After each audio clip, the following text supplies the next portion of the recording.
Hi everyone, welcome to the new episode of Yotewo podcast. And today we have our new dear guest, Harout Kavlakian, the founder of MarketGlide. So thanks so much, Harout, for coming. First of Thank all, you, Alex. It's a pleasure to be here.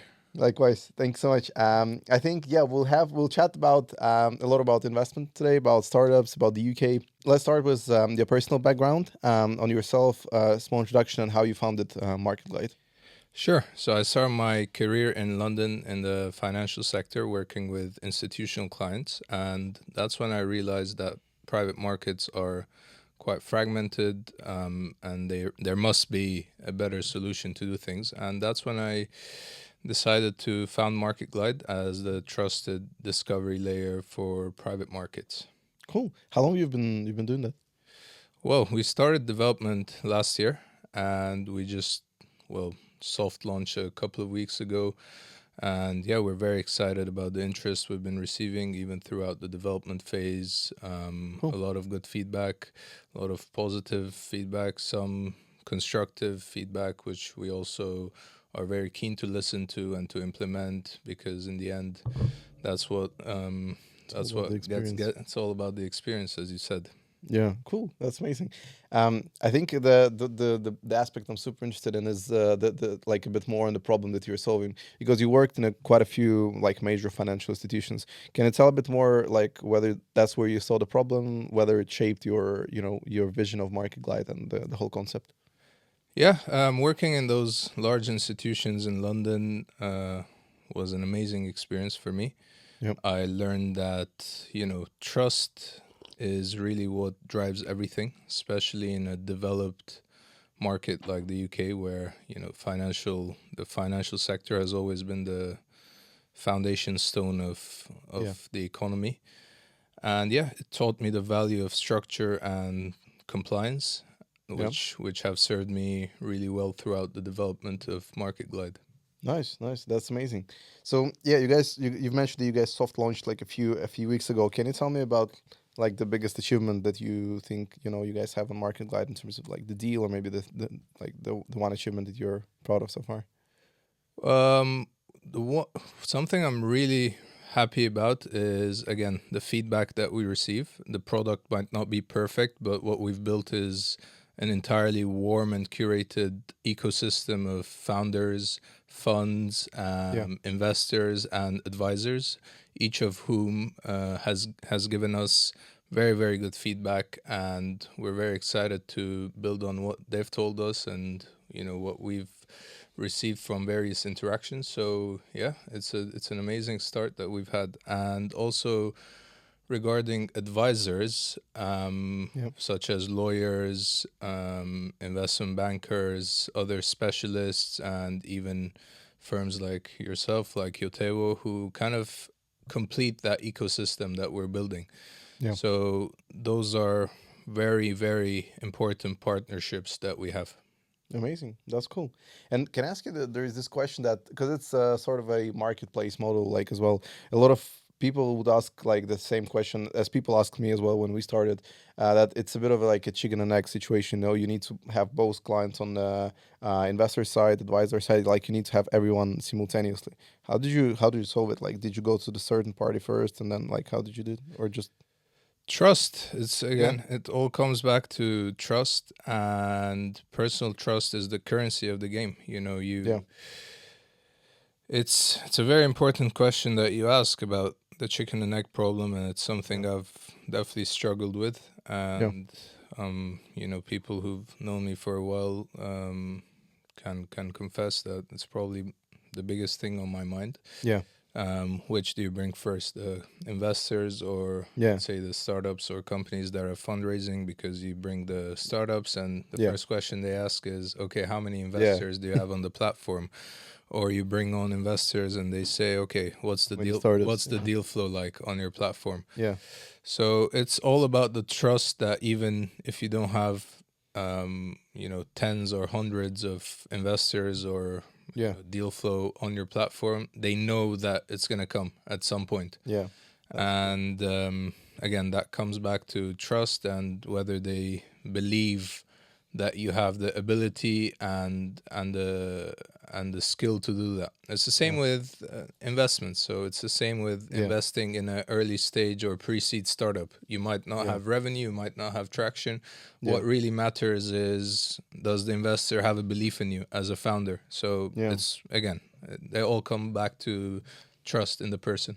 That's a very good point. And I think, like when we started as well, like I think I've utilized like and my co-founder, we utilized like all our network that we have just to push everyone to the platform. So it's kind of like I think there is this personal trust like very crucial in the very beginning when you need to get like first people in to start having like some activities between two parties on the platform. I think that's like So super that's a important. very important point that you bring up, is kind of importing Yeah. your personal Connections network and onto the platform. That's also what I did when we launched. Obviously, before we marketed heavily on LinkedIn or yeah. Instagram or other social media channels, what you essentially do and what you did, I think is the correct thing to do, is bringing your trusted, warm network. Exactly. Yeah. And throughout the years, I had built Yep. that Yep. warm and trusted network of investors, founders, projects around the world that are fundraising. So obviously, the first thing I did was Of course. ask them to join the platform, give me feedback, and that's the most important thing you can Of do. course. Because if you're building a platform or a marketplace, the assumption is you already know a few people Of in course. that Yeah. industry. Because if you don't, like what you built as well, you Yeah. Yeah. must know Someone. Of developers, you course. must Yeah. know startups that need Of course. Yeah. tech talent. So It's it's like prerequisite. Yeah. Yeah. exactly, it's a prerequisite to know the industry well. Yeah, that's a really good point. And I think it's similar to like, founder-led sales for the first year, like founder has to do like the actual sales of the company. Same here. Like Yes. initially the person has to actually like involve his network and onboard them and Not just sales, man. everything. You have to do everything: sales, marketing, admin, Yeah. Yeah. accounting, A bit of uploading everything. your receipts, 100%. talking to your accountant, going to events. 100%. Yeah. Everything is you. Early stage, 100%, everything. Man, I can ask. So you touched point on the trust, and I think like that's definitely like my take as well. That investors, especially like I'm talking about like venture investment, it happens primarily based on the trust. Of course, there's has to be like this context match with between the investor and the startup, but what happens after, it's all like based on the personal trust with them. So my question is like, this is one of the things that you solve, and yeah, can you just share your view on that? How to approach this? Because I think that's like the biggest problem in the market, that people don't have access to people who trust them. Like, how is that? Yeah, how is it overcome? Well, In this case. the first step is to obviously position MarketGlide as what it is, a trusted discovery layer for private markets. And the way to do that is to continuously show your users or members that, the people are high quality. Yeah. So it's kind of like, I don't know, let's say private members club, the ones that you see Mm-hmm. around London. Yeah. You go to the club, you know that the people around you are more or less Yeah. of high quality, or Yeah. there's a reason that they're there, and the reason could be because they're vetted or Yeah. they're curated by someone. And the Yeah. fact that you're there means something. It has to mean something. And it's the same with Yeah. MarketGlide. That's what we're trying to build, is to show that being a MarketGlide member means that you're obviously a trustworthy person, you have a great idea, and on the investor side is that you're a real investor. You've written some checks before. You're not just Yeah. an investor on paper. You don't say you're an angel investor. Yeah. You're actually actively investing, and I mean that takes time and a lot of effort. It's not easy 100%. to continuously prove or provide that value to your members. Yeah. There must be a reason why. Well, first of all, they need to join, and the joining is the easy part. Yeah. The most difficult part of the entire process is keeping people around and Yeah. basically reducing what we call churn. Yeah. Yeah. Of course. Yeah. Amazing. How many like in terms of like the when startups, let's say, apply, how many of them like roughly how many of them get in? How many of them are not meeting the benchmark? Like generally, what do you see? I would say it's around 75%. Okay. People who apply get in, but that's also on the higher side right now because a Yeah. lot of them have come Yeah. Yeah. from my network, so I know kind of Yeah. who I'm inviting to be on there. Yeah. But yeah, there's always a few that apply, and you're just like, well, Yeah. That's a good It's point. probably not so much value Yeah. to MarketGlide. And can I ask you, bro, when they come to MarketGlide, do they know exactly who they need to get like from there, or is it just like they come in to get any investor, or do they come specifically after someone? Well, we have very, very good filtering systems in place. Okay. And the reason for that is, again, we're not just for startups. Yeah. We have emerging fund managers that are looking to connect with LPs. We have real estate projects across the Yeah. world that are fundraising. And on the other side, we have investors, we have LPs, we have advisors. So, what we've built is a very efficient system of filtering. So, as a startup, you can filter investors by, well, let me think. We have around 10 that you can filter is actively investing, yes or no. Yeah. You can see their ticket sizes. You can see the geographies that they Okay. invest in. You can see what investments they've done in the past, their Okay. team, everything, So it's pretty everything. much public when you register. You can have access to all this data. Yeah. Well, depends on your Okay. membership Yeah. tier, but Okay. Fair enough. yeah. Makes sense. That's cool. Okay, man. The next question I have is very generic. In terms of the UK, my question is like I've been like pretty much with every guest that I have, I'm discussing this topic. Why, like, because especially while the UK economy is like still a little volatile, but we all are here. Like kind of everyone is just magneted to be in the UK. What's your take in terms of like why the UK and London specifically is like the good place to first of all like invest in, and the second one to build a startup in? Like, what would you say is like this thing that kind of like brings people in here? Yeah. Um, London is still one of the most sophisticated ecosystems, and you know it has one of the best or most efficient capital markets globally. Yeah. The only place that would potentially compete is, or It's certainly competes with, is New York. yeah. So London provides that inter international atmosphere. You've got an amazing pool of talent, and there's trust in the ecosystem. So again, coming back to the most important Yeah. word is trust. There is Trust. Yeah. trust that the country is more or less stable. Yeah. What you build today, no one's going to take away from you. Yeah. No one's going to steal from you. Once you've copyrighted your idea, you've done Yeah. this, you've done that. I mean, Jurisdiction as well. Yeah. Like it's just legally. an amazing jurisdiction there. The common law works well. Yeah. So I think those are the big pluses. Of course, there are some certain challenges with fundraising, Yeah.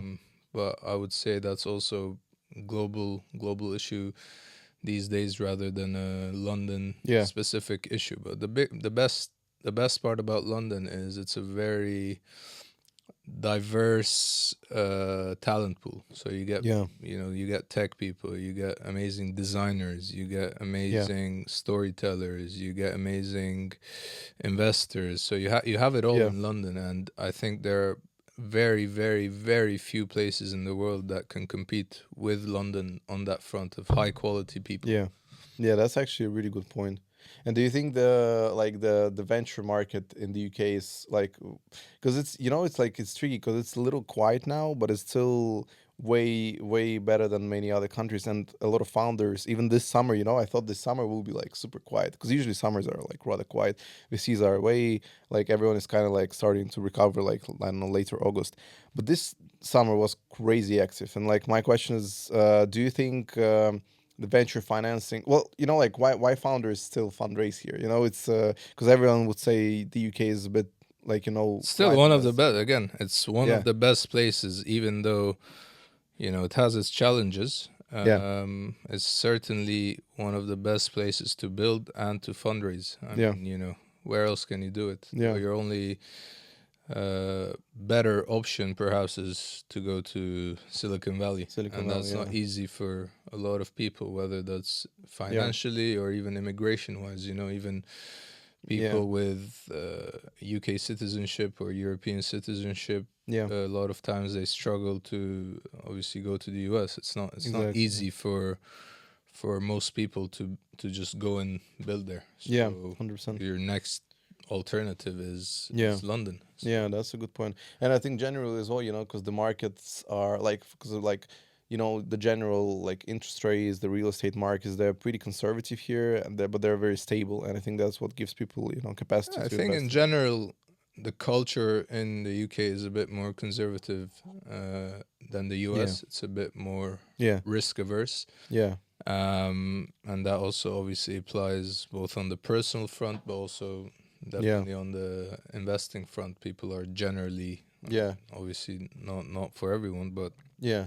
more risk averse. And Because it's two-sided coin. On one side they're a bit risk averse towards startup, but then on the other side, if they have quite conservative markets there, they're kind of on the other side as well a bit more open to more. It's I tricky. mean, It's that like comes two-sided coin. also to the issue of constantly reinforcing that trust, the Yeah, belief that people have in the British yeah, UK financial system. yeah. And one of the recent examples, I don't know if you've seen about Revolut and their I think challenges with the UK banking license, yeah, yeah, with the yeah, PRA, etc. yeah. So again, it's like balancing people's belief and trust in the financial markets, and 100%, also allowing for innovation to flourish, 100%, which you can definitely see a lot of in Silicon Valley, for example. hundred It's a percent.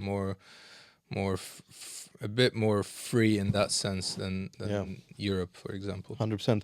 Have you seen the one about Monzo recently? Yeah, yeah. You So seen that it was the fines? again, Yeah, it's all part of the same challenge, yeah. balancing act essentially. That's pretty much, yeah, pretty much. Can you tell a bit more about let's dive into like a founder's life a little in terms of that a lot of clients that you have that are startups. Can you share this one thing that you like, when it comes to fundraising that founders like misunderstand, just from what you've seen, like one thing that is like kind of a myth that they still believe or something like that. Yeah, I think what I've seen is a lot of founders just treat fundraising like a pitch. Okay. It's not really a pitch. It comes back to human psychology, and Yeah. what I mean by that is it's all about relationships. Yeah. Relationships are the cornerstone of society, Yeah. and that applies to work, that applies to your family, that applies to your dating life, Yeah. that applies to your relationship with your grandparents. Yeah. And I mean, that's how you should approach fundraising as well, to build that trust with the network of investors. And what does that include? That includes, personal branding. And times have changed. You Yeah. need personal branding. You need to create a good narrative. You need to have good storytelling. You need a good Yeah. online presence, and a lot of things that I've seen people do. For example, podcasts. Podcasts are great Yeah. because you invite a diverse set of people. Yeah. Um, you talk about very interesting topics, and that inevitably builds trust in your idea, Yeah. in your system, in what you're building. So the best founders that I've seen or I've spoken to, they kind of reverse engineer that human psychology, Cool. and yeah, it's really amazing that you see that one skill that a lot of people have is that reverse engineering investor psychology. Yeah. And if you just treat it like a pitch, like, hey, this is my slide Yeah. deck, Yeah. this is my pitch deck, have a read, and Yeah. It's not the not 99% of the time, no one's no one's paying really going attention. to reply to you, because Exactly. investors receive hundreds of those, especially the tier one VCs or Yeah. angels. 100%. Yeah. They're lost. They're lost in the Thousands. Yeah. pitches, and that's also what we're trying to solve with MarketGlide, Yeah. to That's interesting. give startups access to the top VCs and the top investors without that noise and with the curation. Yeah. And also on the other side, giving investors kind of like a curated list of Yeah.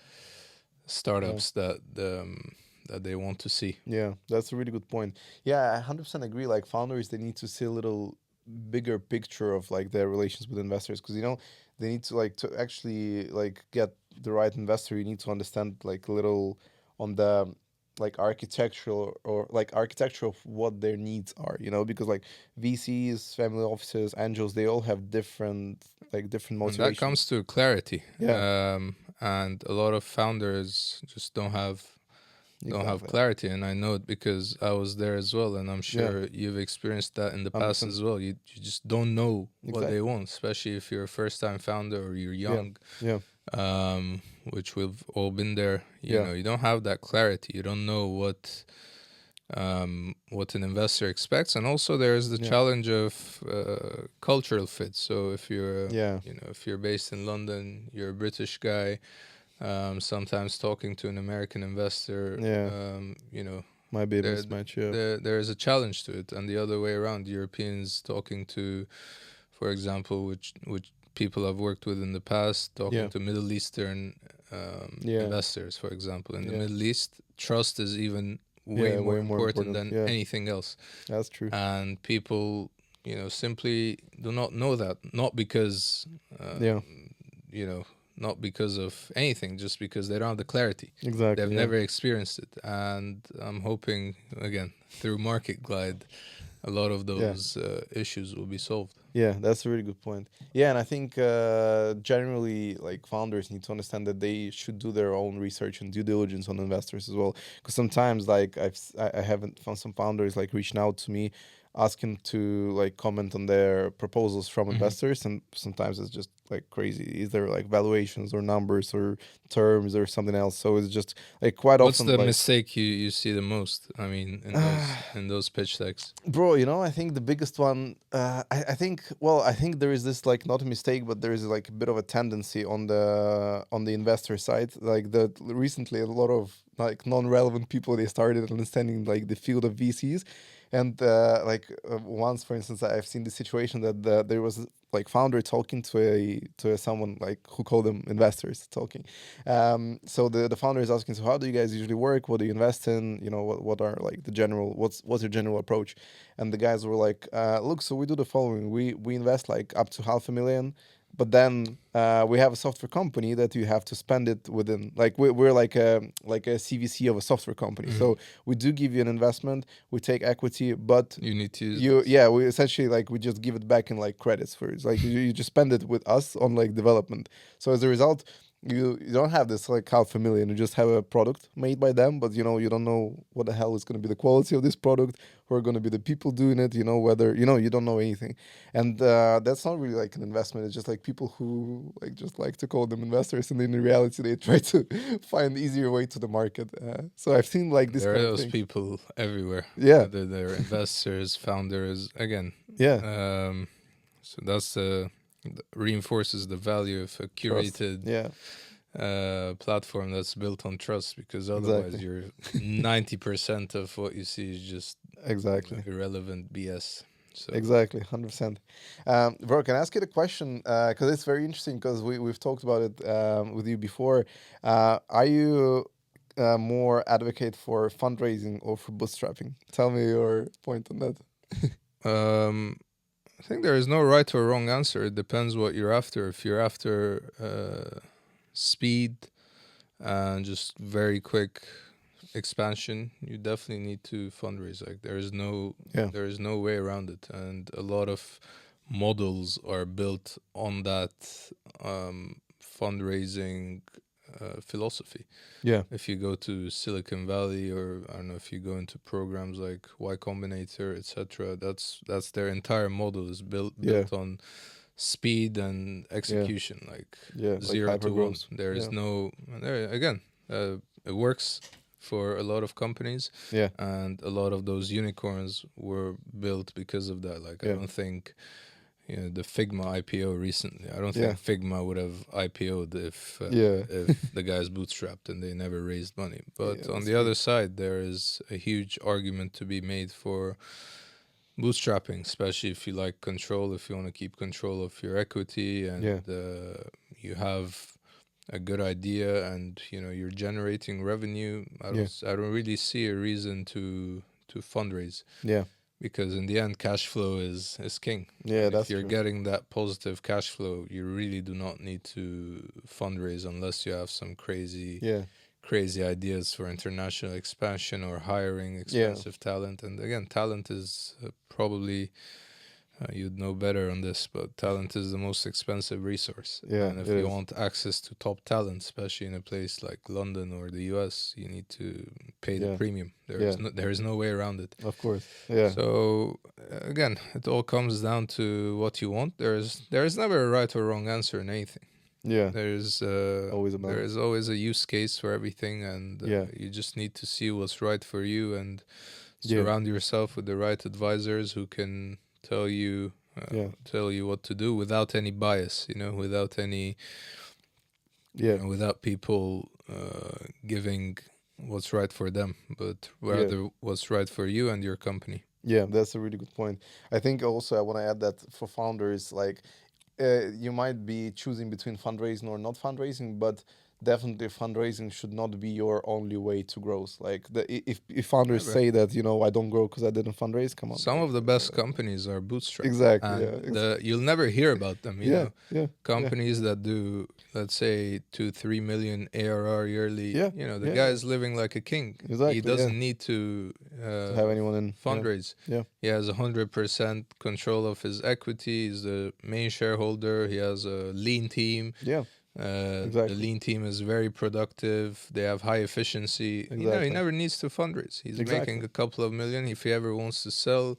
he can sell for a couple of X multiple yeah, and exit. exactly, yeah, Those 100%, guys don't need to fundraise, and that's 100%. the beauty of bootstrapping. Bootstrapping, yeah, 100%. And And you'll never hear about them, by the yeah, way. yeah, exactly. They're It's very low always key. the ones that get funded that make the headlines, but in reality, Yeah, the funded ones are just a lot of them are just burning as good cash. as yeah, yeah, yeah, They're that's true. burning cash on talent, and Yeah, yeah, that's true. That's a good point.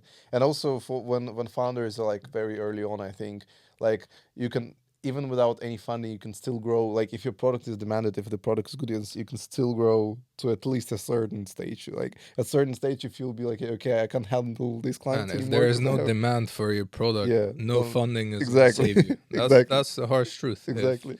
If no one wants to use your product, you can Yeah, build the shiniest, sexiest, best looking product in the world. But if no one wants to yeah, use it, 20 million yeah. funding round isn't going to save you. Exactly, exactly, 100%. Like never fundraise for like actually for the sake of surviving, like neither for yourself or for investors. So that's a great point. Okay, amazing. Man, the next way, like you touched point on this a little. So the next question was like, you can share your own perspective for like maybe for your like on for your clients. Do you see this problem of them like hiring tech talent like in the UK market or in general? Like, do you see them having this as a bottleneck on their like startup journey generally, or maybe Definitely. like And for a lot of investors? founders that I speak to certainly suffer from that problem, especially people. I know we talked about this Yeah, previously, is just having product first engineers, people who yeah, it's what I found as a challenge is finding engineers or developers or just tech talent in general yeah, who think like you, yeah, and yeah, kind of translating what you have in your mind to them yeah, is something I've always kind of found a challenge. yeah, And yeah, especially in a place like London, one of the most expensive places for high quality talent, it's certainly a challenge for a lot of startup founders because the best ones go fast. yeah, And the of well course. funded startups are usually, they have. Yeah, They call dibs on the best yeah, talent, so it's not they're not easy to find. 100%. And you've mentioned a really good thing. There has to be product focused. That's a really good point. I was commenting on one media article this morning that like actually there are three things that I think people should be looking out for in like new like kind of like generation of engineers. They have to be able to adapt to AI tools to just work quicker, more efficiently on like closer to what AI can achieve. They has to be problem solvers, so like their mindset has actually to be like more focused on the creativeness, like troubleshooting, being able to bring something else to the table rather than just coding. And the third one was like I think the demand will be more for very niche people, Mm. like someone who, because like I'm talking to founders and ideally they want someone who did it before, which is obviously hard to find.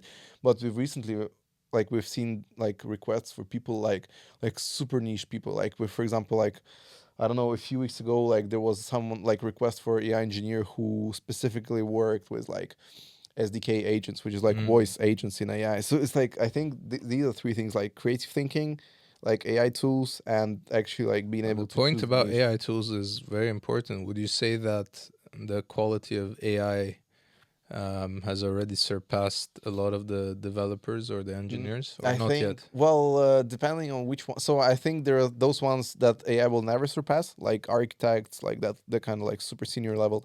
But then, Never. I don't. Yeah, yeah. That's a big claim. I think at some point, I think, yeah, I think it won't. And then there is the other one that, like, for example, junior developers. I think that's the one like that AI surpassed. Like, if you want to, I don't know, build a basic landing page, you can do it with AI. If you want to get some basic like UI UX design in, you can also do it with AI. If you want to build some, I don't know, super basic like MVP, or it's like super basic like product, you can do it with AI. But the question is that when you actually push it to the market, you still need people to actually like do it, like for the product, like for the proper market fit, you still need people. So I think that's the case. But definitely it is So growing. you don't think right now AI can develop a No, fully fledged no, for sure, no, platform or no, no, no, application? no. Especially a lot of people asking me on the with the context of lovable Lovable, being yes. able to do 200 mil round. Yeah, but I think still no, no, no, no. I think still it's very far from the actual product, because we've built our product as well. We had a full team deployed on that, and I know how like there are so many use cases. Like I was talking to this one guy. I think I shouldn't share his name, but anyways, they're building something to do with like legal services, and it's purely to do with like legal documents, and they want to make a product that will be used in every jurisdiction in the world. And when they started telling me how many different like use cases they have, man, AI just doesn't have a capacity to think through all of that, because it's like actually too much. Like you need to properly develop the system like customly. So I don't think, like, for some basic stuff, yeah, but like more scalable things Mm. and more like volume, I don't think yet. And not yet, at least. Yeah. Well, We'll see. We'll see. let's see how long The it time will takes. show. Yeah. Okay. And I think the last question to wrap up the whole thing. What's this one mistake lesson that you can share with the audience yourself that you've made as a founder, like since founding of the company?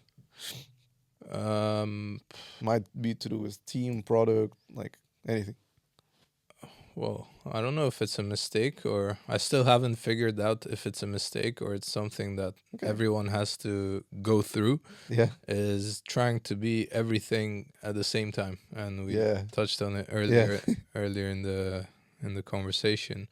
Yeah. Is, and I'm curious to get your thoughts as well, Yeah. if it's a mistake or it's a part of the experience, is, being the sales guy, the marketing, product, hiring, going to Yeah. events, writing LinkedIn posts, Yeah. all this admin, accounting. Is it part of the experience, or is Yeah. it a mistake to do everything and kind of dilute your? I mean, it definitely dilutes your focus. It just Yeah. depends.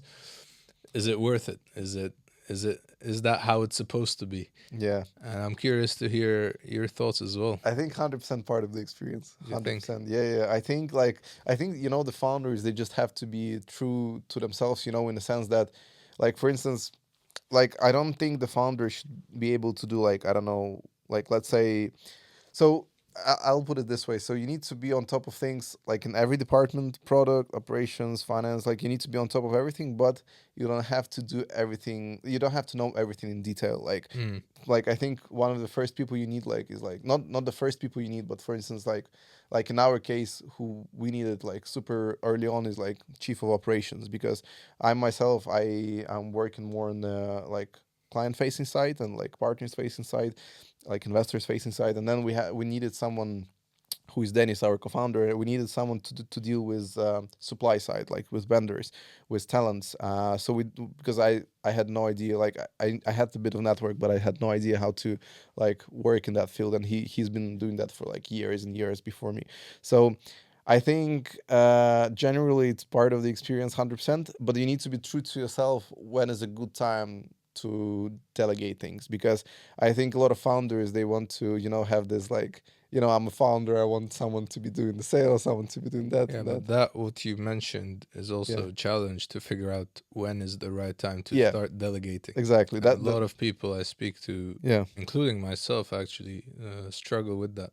100%. To know when is the right time, when Yeah, it's worth to make your next hire. 100%. And 100%. I think you need to be true to yourself in that sense. When you have the amount of like inbound requests, for instance, or like in general, the amount of clients coming in on their or the amount of like requests coming in for your services, for your platform, at the point where you really like struggle to handle it yourself, I think that's the point. But you need to be truthful to yourself whether you actually struggle or you just don't or want to do you're it. a bit lazy.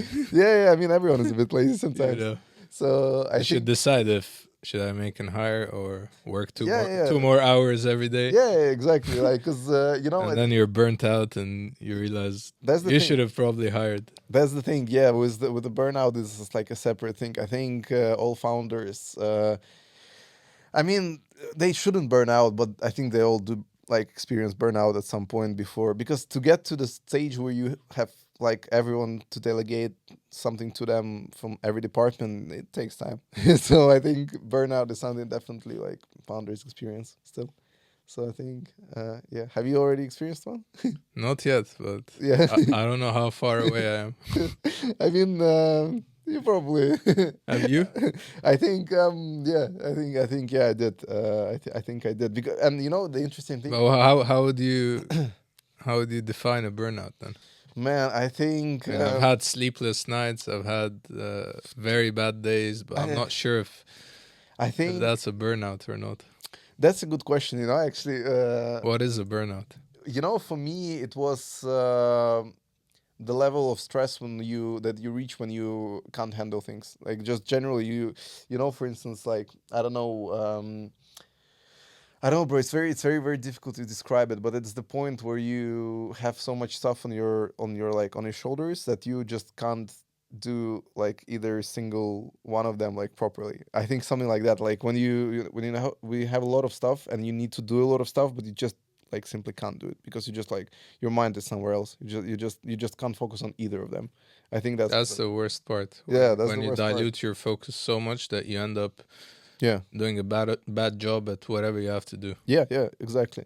And I think the problem is here, because that the employees they'll never be even like early hires, they will never have the same feeling for the business as yourself. Of They'll course. they'll never have the same like level of If you don't responsibility. care, I mean, Yeah, I've realized that in my experience as well. If you don't genuinely care about your business, yeah, no one else will. exactly. Yeah, No one exactly. else will. 100%. And 100%. it's also super important then to always communicate that Yeah, feeling and the passion about your business, and also to know when is the right time to stop.